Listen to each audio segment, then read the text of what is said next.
కాకినాడ జిల్లా తాళ్లరేవు మండలంలో వినూత్న రీతిలో రైతులు నిరసన చేపట్టారు. వరిచేలో బైకులు నడిపి సాగునీటి కొరకు రైతులు ఆందోళన చేపట్టారు. సాగునీరు అందక వరిచేలు ఎండిపోవడంతో రైతులు ఆందోళన చేపట్టారు.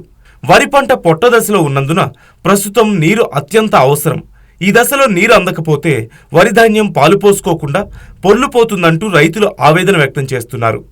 ఆందోళన చేస్తున్న రైతుల వద్దకు నీటిపారుదల శాఖ, వ్యవసాయ శాఖ అధికారులు వచ్చి 2 రోజుల తర్వాత నిరంతరాయంగా నీరు అందజేస్తామంటూ అధికారులు హామీ ఇవ్వడంతో రైతులు ఆందోళన విరమించారు. సరిగ్గా ఇవ్వట్లేదు, వంతుల వారి విధానంలో కూడా మాకు నీరు అందట్లేదని చెప్పి అధికారులందరినీ ముట్టడిస్తే అధికారుల మాట ప్రకారం వీళ్ళ పాపం పంట కొనసాగించుకోవడానికి అన్ని రకాల ప్రయత్నాలు చేశారు. నిన్న కలెక్టర్ గారిని కూడా కలిసి మా బాధ ఇదండి, మాకు పరిస్థితి మమ్మల్ని ఆదుకోండి, లేకపోతే మాకు ఆత్మహత్యలే గతి అని చెప్పడం జరిగింది. కలెక్టర్ గారు హామీ మేరకు ఉదయం 10 గంటలకల్లా మీ చేలన్నీ తడిపించే బాధ్యత మా అధికారులు తీసుకుంటామని చెప్పి ఆవిడ చెప్పడం, వీళ్ళందరూ ఆ మాట నమ్మి వచ్చేసారు.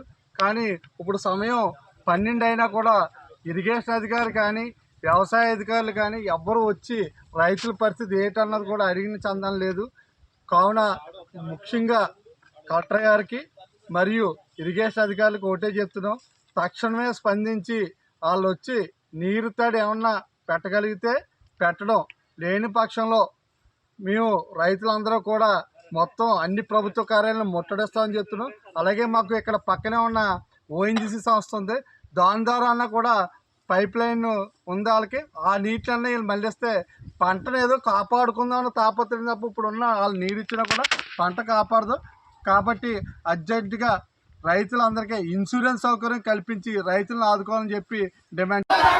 సాగునీరు ఇస్తారా, సాగునీరు ఇస్తారా, సాగునీరు ఇస్తారా, అధికారులు వెంటనే, అధికారులు వెంటనే, అధికారులు వెంటనే, సాగునీరు వెంటనే, సాగునీరు వెంటనే.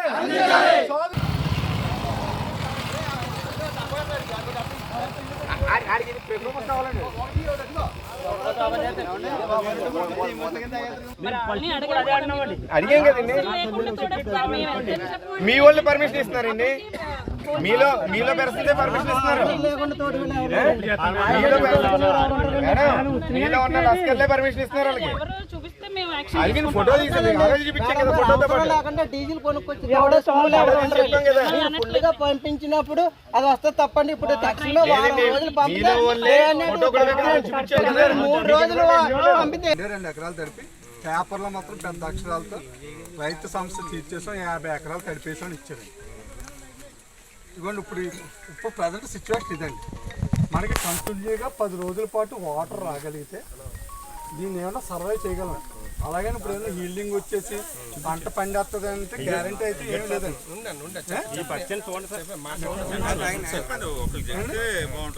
ఆ 10 రోజులు కనుక మనం వాటర్ వచ్చి పరిస్థితి లేదు. ఇప్పుడు కూడా మన ఈ గారు ఏమంటున్నారంటే అండి, ఎల్లుండి వస్తుంది వంతు అంటారు. ఇప్పుడు కాల పొజిషన్ చూసుకుంటారు మీరు, వస్తుంది ఎల్లుండి తోడుకుంటారండి. 1 ఎకరం 2 ఎకరాలు 3 ఎకరాలు తోడగలరు, అంతకన్నా ఎక్కువ. ఆ తోడిన దానివల్ల ఇప్పుడున్న ఈ పరిస్థితిలో ఉన్నది దాన్ని మనం సర్వైవ్ చేయలేము. మనకి మెయిన్ ముఖ్యంగా తలుచుకుంటే డిపార్ట్మెంట్ కానీ అధికారులు కానీ కలెక్టర్ గారు కొంచెం సీరియస్గా దృష్టి పెట్టి ఓఎన్జీసీ పైప్ లైన్ ఉందండి, ఇక్కడ పైన ఇక్కడ పైప్ ఉన్నాయి, దాన్ని ఓపెన్ చేయగలిగితే కంటిన్యూ 1 వారం రోజులు ఓపెన్ చేయమండి.